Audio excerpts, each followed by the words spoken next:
설 연휴를 앞두고 대선 주자들도 바쁘게 움직이고 있습니다. 더불어민주당 이재명 후보는 명절에도 나라를 지키는 장병들을 만나러 군부대로 향했습니다. 취재 기자 연결해서 자세한 내용 들어봅니다. 구하림 기자. 네, 더불어민주당 이재명 대선 후보가 향한 것은 김포에 있는 해병대 이사단입니다. 경계 책임 구역이 가장 긴 부대라고 합니다. 명절 연휴에도 강도 높은 경계 작전을 수행하는 장병들을 격려하기 위해 방문한 겁니다.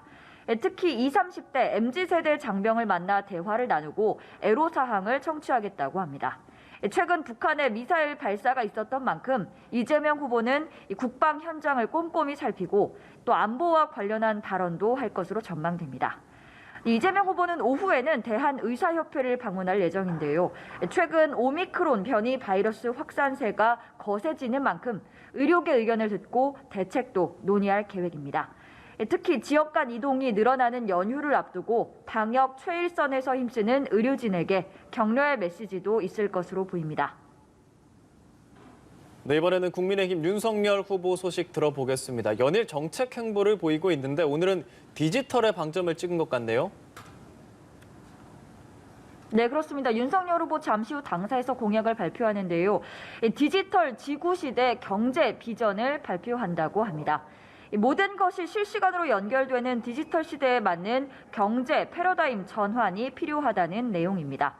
특히 글로벌 경제, 글로벌 산업 패러다임을 바꿔야 한다며 구체적 공약도 낼 것으로 보입니다. 오후에도 디지털을 주제로 한 일정을 소화하는데요. 서울 마포구에서 열리는 벤처 ICT 혁신 전략 토론회에 참석할 예정이라고 합니다. 정보 통신 기술을 활용한 벤처기업 현황을 둘러보고 벤처기업이 더욱 활발히 활동할 수 있는 토대를 어떻게 만들지 논의할 것으로 전망됩니다. 국민들과의 쌍방향 소통을 강조하는 윤석열 후보는 정책 대안을 마련하는 데에도 디지털 기술을 적극 활용하고 있습니다. 선거일이 가까워지면서 대선 후보 간 TV 토론 논의도 활발하게 이루어지고 있습니다. 다만 방식과 시기를 두고 여전히 기싸움이 팽팽한데요. 이 소식도 전해주시죠.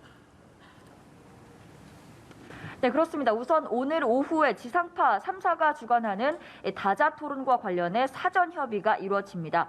그런데 이 국민의힘이 이 사전 협상에 참석하지 않겠다고 하면서 또다시 갈등이 불거지는 양상입니다.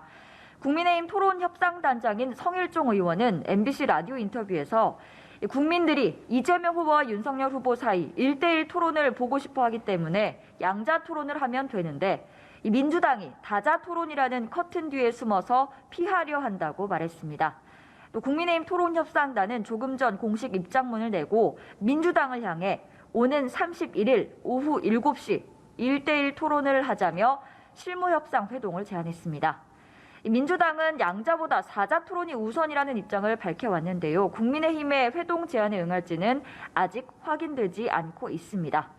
국민의당 안철수 대선 후보는 BBS 라디오 인터뷰에서 양자 토론에 대한 불쾌감을 드러냈습니다. 국민 정서나 법원의 결정을 무시하는 태도라고 지적했는데요. 특히 설 밥상에 안철수라는 이름이 나오는 것을 빼겠다는 의도 아니냐고 말했습니다.